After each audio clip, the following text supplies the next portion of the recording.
So I wonder, when you decide to have a treatment center, right? Yeah. How much were you involved in that sort of the structure of it?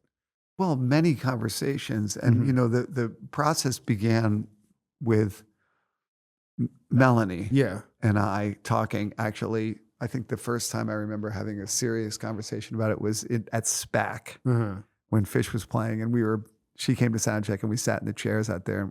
There was an abandoned hospital in upstate New York that was for sale. Sure. It was like this cool property. It was like an old 1930s hospital or something like that. It's kind of run down. Yeah. Like, we started riffing that, oh my God, it's an underserved part of the country for treatment. Yeah. Vermont only had like 2 treatment options. Right. And Maine, I think, had something like 14, and New Hampshire had 14 or something. It was, Vermont and upstate New York are underserved for treatment beds, just simply that, like a bed. So we talked about it, and it just was an idea that wouldn't go away.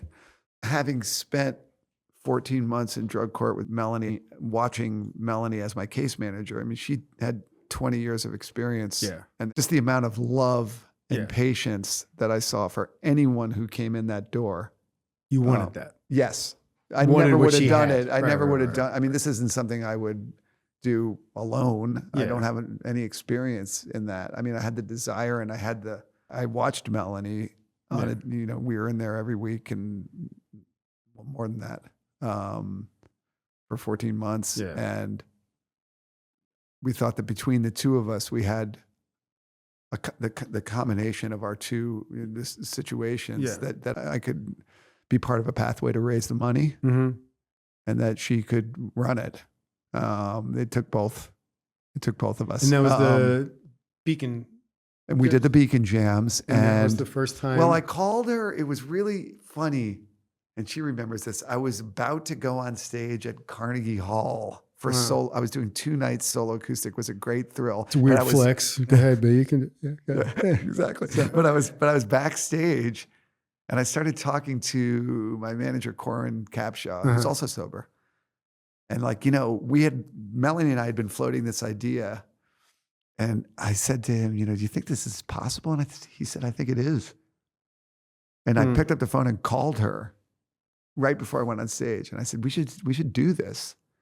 And so then the idea took hold. And when the world shut down for COVID, I wanted to do a series of streams. It was initially going to be from what they call a black box theater, just a room with a camera in it. And that idea grew into the Beacon Jams. Yeah.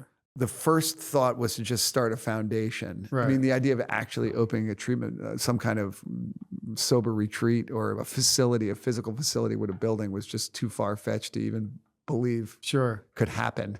I mean, we were dreaming it, but getting from point A to point B just seemed incomprehensible. So we started, I think, with a foundation. I think it was called the Divided Sky Foundation. And what happened was, as soon as I started doing these streams, all of these people were calling in. It was really moving. I mean, I was crying every night. People were calling in and